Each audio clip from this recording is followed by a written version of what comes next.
Hello and welcome back friends. આપણે આજે શરૂ કરવા જઈ રહ્યા છીએ પ્રકરણ 13. પ્રકરણ 13 છે પૃષ્ઠફળ અને ઘનફળ. હવે આ ચેપ્ટર તમારે પરીક્ષા માટે ખૂબ જ અગત્યનું છે. તમારા કુલ 15 પ્રકરણ છે, એમાંથી આ પ્રકરણનું વેઇટેજ છે 8 માર્કનું છે. અને 8 માર્કના વેઇટેજ હોય એવા 15 માંથી 2 જ પ્રકરણ છે, એમાંનું આ એક. તો તમારા પરીક્ષાની દ્રષ્ટિએ આ ખૂબ જ મહત્વનું પ્રકરણ છે. આમાં 8 માર્કમાં તમને એક પ્રશ્ન છે, 4 માર્કમાં કમ્પલસરી પૂછાશે જ ડી વિભાગમાં. એક પ્રશ્ન હોય છે 3 માર્કમાં અને એક પ્રશ્ન હોય છે 1 માર્કમાં હેતુલક્ષી પ્રશ્ન. તો આ 8 માર્કનું પ્રકરણ છે, આ રીતના તમારે હશે. હવે આજે આપણે 13મા પ્રકરણની અંદર ઇન્ટ્રોડક્શન અને ફોર્મ્યુલાનો વિડિયો બનાવેલો છે. આની અંદર આપણે આવતા બધા સૂત્રોનો અભ્યાસ કરવાનો છે. સૂત્રો છે એ તમારા માટે ખૂબ જ મહત્વના છે. આ ચેપ્ટરમાં સૂત્રો છે તમારે કોઈ પણ હિસાબે ગોખી જ નાખવાના છે, કારણ કે સૂત્ર છે એ જ આમાં પાયો છે. સૂત્ર જ તમને મૂકતા ન આવડે તો તમે આગળ દાખલો ગણી શકવાના નથી. તો સૂત્ર છે એ તમારે કોઈ પણ હિસાબે ગોખી નાખવાના છે. સૂત્ર આવડી જશે એટલે તમને 50% તમને દાખલો આવડી ગયો એમ સમજવાનું. સમજાઈ ગયું? તો પહેલા આપણે સૌથી પહેલા આમાં 6 પ્રકારની આકૃતિ છે એનો અભ્યાસ કરવાનો છે. કઈ 6 પ્રકારની આકૃતિ? તો કે સમઘન, લંબઘન, નળાકાર, શંકુ, ગોલક અને અર્ધગોલક. આ 6 પ્રકારની આકૃતિ. અને 7મો પ્રકાર ખૂબ જ મહત્વનો કયો? તો કે શંકુના આડછેદ. એ આપણે વિશેષ આગળ સમજશું હમણાં. તો આ 7 પ્રકારની આકૃતિના આપણે અભ્યાસ કરવાના છે. અને 7 પ્રકારની આકૃતિના 3 સૂત્રો હશે, એટલે 20 થી 21 સૂત્ર આ પ્રકરણમાં આપણે અભ્યાસ કરીશું. સૌથી પહેલા આપણે જોઈ લઈએ સમઘન. સમઘનની વક્ર સપાટીનું ક્ષેત્રફળ. પહેલા તો સમઘન એટલે શું એ ખ્યાલ હોવો જોઈએ. તો કે સમઘન કોને કહેવાય? કે એવો આકાર કે જેની લંબાઈ, પહોળાઈ અને ઊંચાઈ ત્રણેય માપ છે સરખા હોય.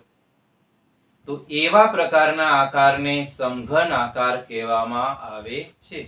આપણે જો અહીં આકૃતિ દોરેલી છે કે જેની લંબાઈ, પહોળાઈ અને ઊંચાઈ બધું કેવું છે? સરખું છે. તો આ પ્રકારના આકારને સમઘન કહેવામાં આવે છે. સાપ સીડીનો પાસો તમે જોયો છે ને, એ સમઘન આકાર કહેવાય. બરોબર? તો સમઘનના આપણે કુલ 4 સૂત્ર છે ભણવાના છે. પહેલું, સમઘનની વક્ર સપાટીનું ક્ષેત્રફળ. એનું સૂત્ર છે 4a નો વર્ગ. વક્ર સપાટી એટલે શું? તો કે વક્ર સપાટી એટલે આસપાસની સપાટી થાય. એમાં તળિયું ન આવે, એમાં ઉપરનું મથાળું ન આવે, આસપાસની ચારેય સપાટી એને વક્ર સપાટી કહેવાય.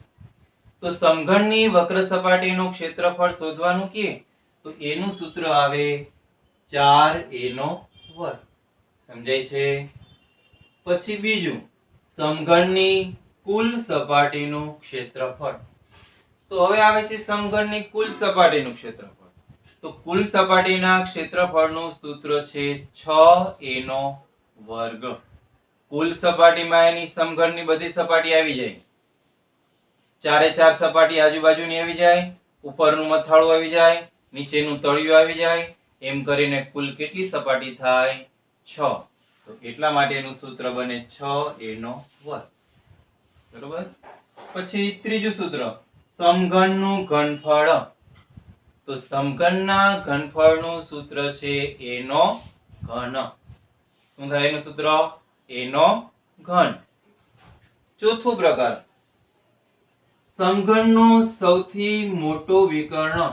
આ તમને MCQ માં કે ટૂંકા પ્રશ્નોમાં કે પૂછે કે સમઘનનો મોટામાં મોટો વિકર્ણનું માપ ખાલી જગ્યા છે. તમને માપ આપી દીધું કે 4 લંબાઈના સમઘનનું મોટામાં મોટા વિકર્ણનું માપ ખાલી જગ્યા છે.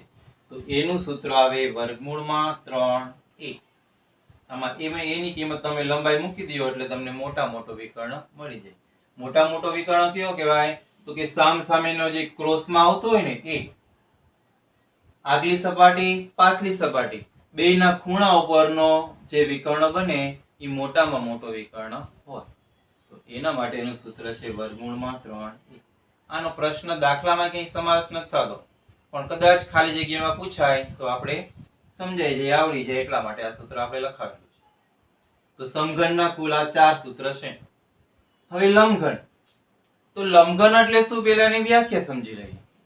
તો કે લંબઘન એટલે કે જેની લંબાઈ, પહોળાઈ અને ઊંચાઈ ત્રણેય માપ જેના અલગ અલગ હોય એવા આકારને લંબઘન કહેવામાં આવે છે. ત્રણ માપ અલગ અલગ હોય તો એવા આકારને લંબઘન કહેવામાં આવે છે. અહીં આપણે આકૃતિ દોરેલી છે. આ આકૃતિને લંબઘનની આકૃતિ કહેવાય. આપણે બાકસ છે, બાકસ એ લંબઘન આકારને કહેવાય. આપણો કંપાસ બોક્સ જે છે એ કંપાસ બોક્સ એ લંબઘન આકારનો કહેવાય. બરોબર સમજાય છે? તો આ લંબઘન કહેવાય. હવે લંબઘનના સૂત્ર જોઈ લઈએ. પહેલું સૂત્ર છે લંબઘનના પાર્શ્વ પૃષ્ઠોનું ક્ષેત્રફળ. હવે તમને પાર્શ્વ એટલે તમને શબ્દ નહીં સમજાતો હોય તો કે પાર્શ્વ શબ્દ કહે કે વક્ર સપાટી કહે બે હરખો જ અર્થ છે. અથવા તો એમ કહે કે ચાર દિવાલનું ક્ષેત્રફળ. તો આ સૂત્ર વાપરવાનું 2h કૌંસમાં l + b. પાર્શ્વ પૃષ્ઠફળ એટલે લંબઘનની આજુબાજુની ચાર દિવાલનું ક્ષેત્રફળ થાય. તો ચાર દિવાલનું ક્ષેત્રફળ એવું કહે એટલે 2h કૌંસમાં l + b. પછી લંબઘનનું કુલ પૃષ્ઠફળ સમઘનની જેમ જ લંબઘનનું કુલ પૃષ્ઠફળ એટલે એની 6 સપાટીનું કુલ પૃષ્ઠફળ. આસપાસની 4 સપાટી, એક ઉપરનું મથાળું, એક નીચેનું તળિયું. એ 6 સપાટીનું ક્ષેત્રફળ એટલે એને કુલ પૃષ્ઠફળ કહેવાય. અને કુલ પૃષ્ઠફળ શોધવાનું સૂત્ર છે 2 કૌંસમાં lb + bh + hl. બરોબર. પછી લંબઘનનું ઘનફળ. લંબઘનનું ઘનફળ એનું સૂત્ર છે l × b × h. વચમાં ગુણાકારની નિશાની ન મૂકો તો ચાલે, lbh લખો તો પણ ચાલે.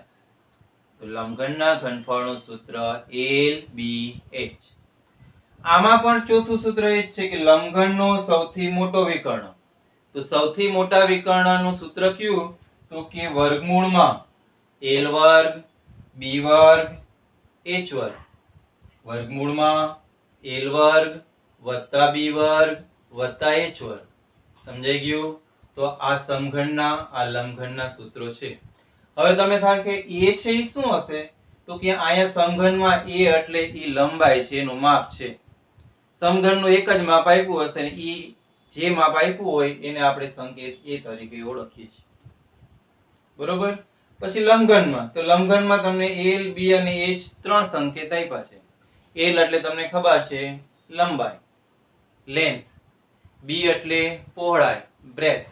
અને h એટલે ઊંચાઈ, હાઈટ. સમજાઈ ગયું? તો હવે આપણે આ બે સૂત્ર જોઈ ગયા. હવે ત્રીજું સૂત્ર આપણે જોઈએ. ત્રીજો આકાર છે નળાકાર. નળાકારનો આકાર તમે જોયો હશે. પીવાના પાણીની કોઠી, તમારી જે વોટર બેગ હોય સ્કૂલમાં લઈ જશો ને વોટર બેગ, એ વોટર બેગ. આ બધા આકાર છે નળાકાર છે. આપણે અહીં નળાકારની આકૃતિ દોરેલી છે. બરોબર.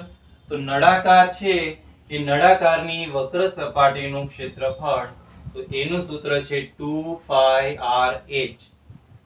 વક્ર સપાટી એટલે શું? તો કે આની પહેલાની આકૃતિમાં આપણે ચર્ચા કરી હતી. વક્ર સપાટી એટલે આસપાસની સપાટી. એમાં ઉપરનું મથાળું નહીં આવે, નીચેનું તળિયું નહીં આવે. એટલે આસપાસની જે સપાટી હોય એને વક્ર સપાટી કહેવાય. અને એનું સૂત્ર છે 2πrh. બીજું નળાકારની કુલ સપાટીનું ક્ષેત્રફળ. નળાકારની કુલ સપાટીનું ક્ષેત્રફળ એનું સૂત્ર 2πr કૌંસમાં h + r. કુલ સપાટીની અંદર મથાળું આવી જશે, તળિયું આવી જશે. બરોબર છે.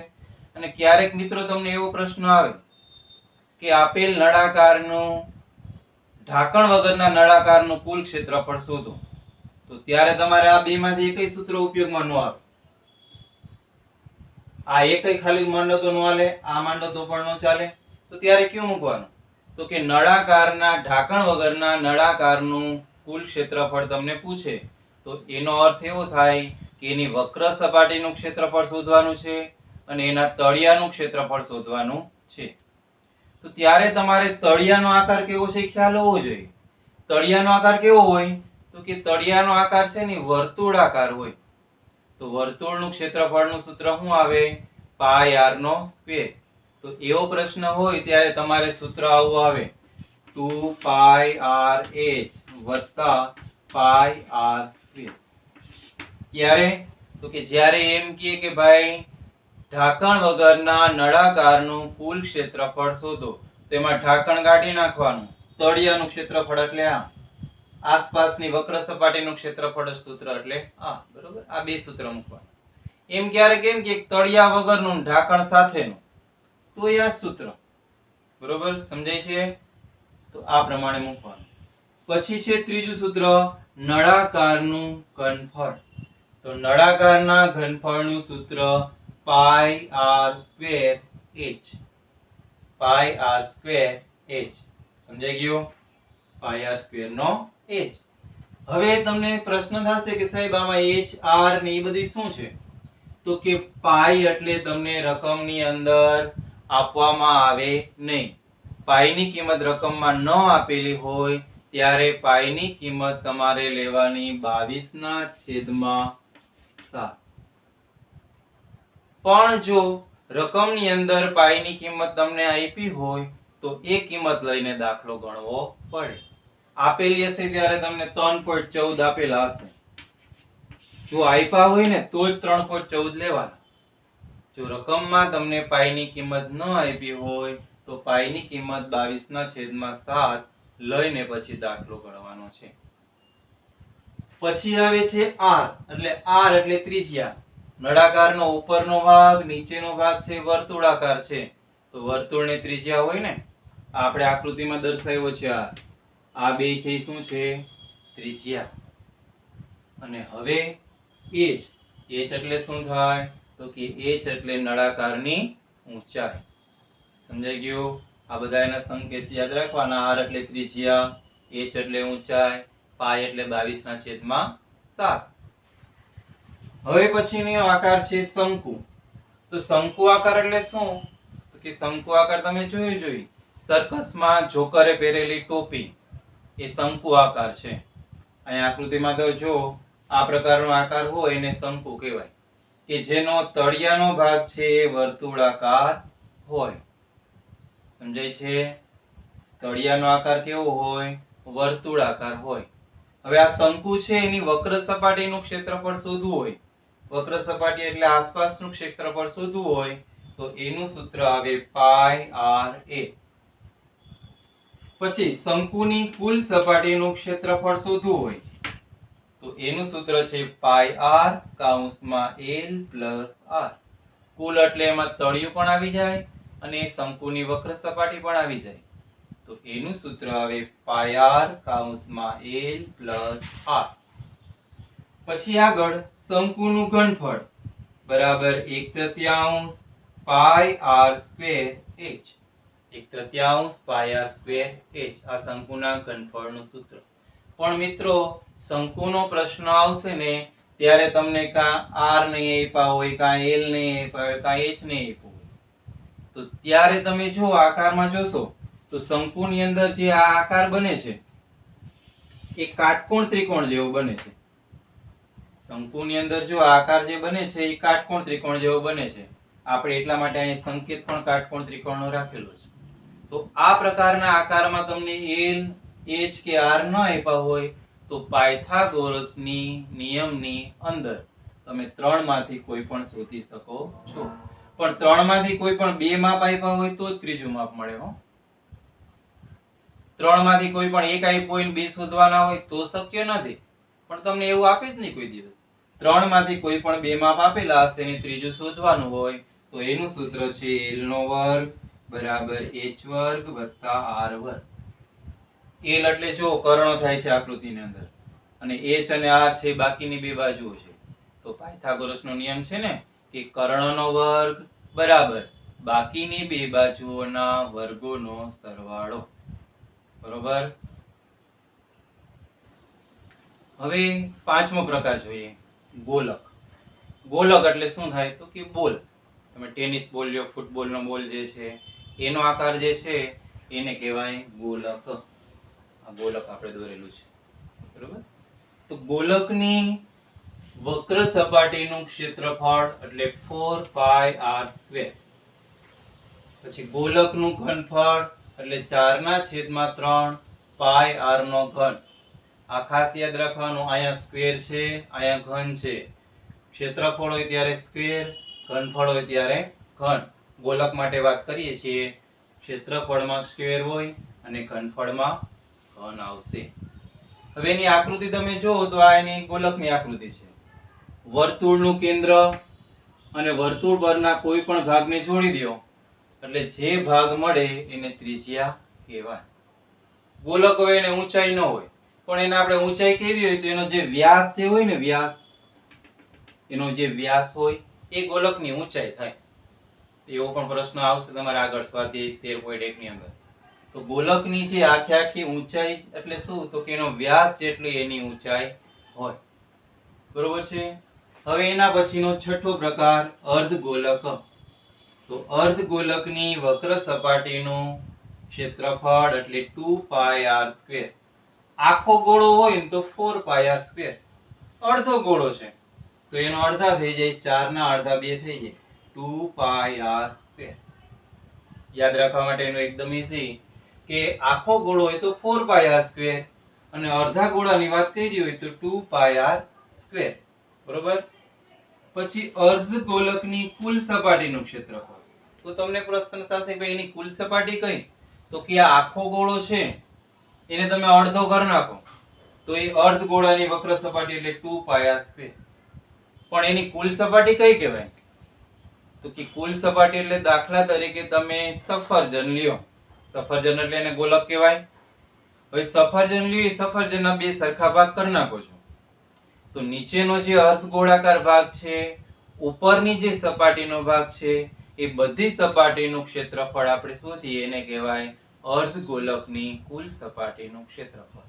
એમાં શું આવે તો કે અર્ધગોળાની વક્ર સપાટી આવી જાય અને ઉપરનો ભાગ છે એ આવી જાય, એને કહેવાય અર્ધગોલકની કુલ સપાટીનું ક્ષેત્રફળ. એટલે એમાં કુલ 3 સપાટી થઈ એટલે એને કહેવાય 3πr². એટલા માટે એનું સૂત્ર છે 3πr². જો ગોળામાં πr² છે બધે સામાન્ય છે, πr² છે ક્ષેત્રફળમાં બધે સામાન્ય છે, બધામાં આવે જ છે. ફેર શું છે તો કે આખો ગોળો હોય તો 4, અડધો ગોળો હોય તો 2 અને અડધા ગોળાની કુલ સપાટી હોય તો 3. હવે અર્ધગોલકનું ઘનફળ. તો અર્ધગોલકના ઘનફળનું સૂત્ર 2/3 πr નો ઘન. એમાં પણ આગળની જેમ જ ગોલકનું ઘનફળ હોય તો 4/3 πr નો ઘન. અડધા ગોળાનું ઘનફળ હોય તો 2/3 πr નો ઘન. બેયમાં πr ઘન તો લાગશે જ, પણ આખો હોય ત્યારે 4/3, અડધો ગોળો હોય તો 2/3. તો આ 6 પ્રકાર આપણે જોયા. હવે ખૂબ જ અગત્યનો પ્રકાર શંકુનો. શંકુનું આડછેદ. આ જ પ્રકારનો દાખલો છે તમને 4 માર્કમાં પૂછાય છે. તો આ દાખલા ઉપર ખૂબ જ વિશેષ ધ્યાન આપજો, એનો આકાર કેવો હોય, એના સૂત્રો કેવા હોય. જો શંકુનું આડછેદ એટલે શું, આ તમારા માટે નવો પ્રકાર છે, બાકીના પ્રકાર તો તમે 9મા ધોરણમાં શીખી ગયા છો. તો શંકુનું આડછેદ કોને કહેવાય તો કે શંકુ છે, બરોબર. આ શંકુ આપેલું છે. શંકુના ઉપરના ભાગમાંથી થોડોક શંકુનો ભાગ કાપી નાખો, હાલ થોડોક ભાગ કાપી નાખો એટલે આવો શંકુનો આકાર રહેશે. તો આ પ્રકારને શંકુનો આડછેદ કહેવાય. તમારા ઘરમાં નાવાની ડોલનો આકાર છે એ શંકુનો આડછેદ છે, સમજાય છે. તો આવો જે પ્રકાર હોય એને શંકુનો આડછેદ કહેવાય. આનો દાખલો તમારે 4 માર્કમાં પૂછાય છે, પૂછાય અને પૂછાય જ છે. હવે એની અંદર ઉપર પણ વર્તુળ હોય, નીચે પણ વર્તુળ હોય. ઉપર નીચે બે જગ્યાએ વર્તુળ હોય. એ બે વર્તુળને તમે બે વર્તુળના કેન્દ્રને આમ ભેગા કરી દો એટલે શંકુના આડછેદની ઊંચાઈ કહેવાય. આ શંકુના આડછેદની ઊંચાઈ મળી. આ જે ભાગ છે એ શંકુનો ત્રાંસી ઊંચાઈ છે. એલ એટલે ત્રાંસી ઊંચાઈ. આ ત્રાંસી ઊંચાઈ છે. હવે નીચેના ભાગને વર્તુળનું જે કેન્દ્ર છે એને વર્તુળ સાથે જોડી દો. એ જ પ્રમાણે ઉપરના વર્તુળના કેન્દ્રને વર્તુળ પરના ભાગને જોડી દો એટલે બે ત્રિજ્યા મળે. નીચેની જે ત્રિજ્યા મળે એ મોટી ત્રિજ્યા હોય. મોટી ત્રિજ્યા માટે આપણે સંકેત લખશું R1. અહીંયા બે ત્રિજ્યા છે એટલે એને નામ આપવું પડશે. જે મોટી ત્રિજ્યા હોય એને R1, ઉપરની ત્રિજ્યા છે એ નાની હશે કારણ કે વર્તુળ નાનું છે એટલે એની ત્રિજ્યા પણ કેવી હોય? નાની હોય. તો નાની ત્રિજ્યાને આપણે સંકેત કહેશું R1. સમજાય છે? ખૂબ જ મહત્વની આકૃતિ છે આ. આ H, આ L. H એટલે ઊંચાઈ, L એટલે ત્રાંસી ઊંચાઈ. બે અલગ અલગ હોય. ઉપરનું જે વર્તુળનું કેન્દ્ર છે એને વર્તુળ સાથે જોડી દો એટલે મળે R1. અને નીચેની એને કહેવાય R2. ભૂલાઈ ગયો સોરી. ઉપરની જે ત્રિજ્યા છે એને R2 કહેવાય, નીચેની જે ત્રિજ્યા છે એને કહેવાય R1. ટૂંકમાં મોટી ત્રિજ્યા એટલે R1, નાની ત્રિજ્યા એટલે R2. સમજાઈ ગઈ આકૃતિ? હવે આપણે એના સૂત્ર છે એ જોઈ લઈએ.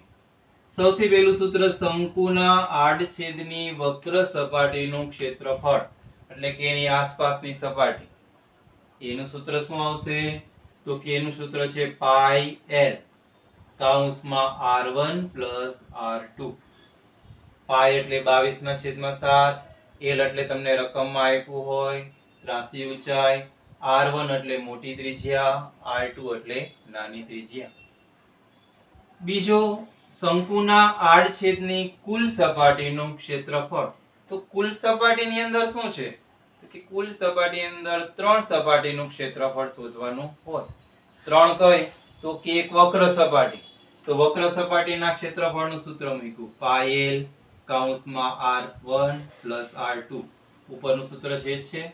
પ્લસ પછી નીચેનું જે વર્તુળ છે એનું ક્ષેત્રફળ શોધવાનું. તો એનું સૂત્ર શું આવે?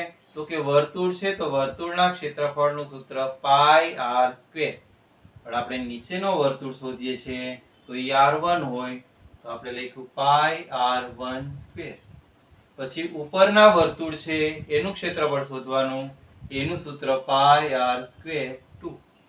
તો કુલ સપાટીના ક્ષેત્રફળમાં તમારે આ પ્રમાણે ત્રણ ગણતરી કરવી પડે. હવે શંકુના આડછેદનું ઘનફળ. તો શંકુના આડછેદના ઘનફળનું સૂત્ર 1/3 પાઈ H કૌંસમાં R²1 plus R²2 plus R1 into R2. આ શંકુના ઘનફળનું સૂત્ર છે. હવે અહીંયા પણ શંકુની અંદર ક્યારેક તમને ત્રાંસી ઊંચાઈ ન આપે તો તમારો દાખલો ગણી ન શકો તમે. તો જ્યારે તમને ત્રાંસી ઊંચાઈ ન આપેલી હોય તો ત્રાંસી ઊંચાઈ શોધવા માટેનું સૂત્ર L² બરાબર H² વત્તા કૌંસની અંદર R1 માઈનસ R2 આખા કૌંસનો વર્ગ. તો આ પ્રમાણે આપણે કુલ 7 પ્રકારના આકાર વિશે અભ્યાસ કરવાનો છે. વધુમાં હજી તમને લીટર ને મિલીલીટર ને એનો પણ પ્રશ્ન આવે તો એનું પણ જ્ઞાન તમને હોવું જરૂરી. હવે લીટરનો પ્રશ્ન હોય ત્યારે તમારે ઘન સેમી અથવા તો ઘન મીટરનું રૂપાંતર લીટરમાં કરવાનું રહેશે. તો એ તમને ખ્યાલ હોવો જોઈએ કે 1000 ઘન સેમી હોય 1000 ઘન સેમી હોય ત્યારે 1 લીટર થાય. તમને ઘનફળ શોધો ત્યારે ઘનમાં આવે તમારે કે 1000 ઘન સેમી ત્રિરાશી મૂકવાની. 1000 ઘન સેમી એટલે 1 લીટર અને 1 ઘન મીટર એટલે 1000 લીટર. આ બે ખૂબ જ મહત્વના. 1000 ઘન સેમી બરાબર 1 લીટર અને 1 ઘન મીટર બરાબર 1000 લીટર થાય. સમજાઈ ગયું? તો અહીંયા આપણો ઇન્ટ્રોડક્શન નો વિડિયો છે એ કમ્પ્લીટ થાય છે. હવે પછી આપણે સ્વાધ્યાય 13.1 ના દાખલા ગણીશું.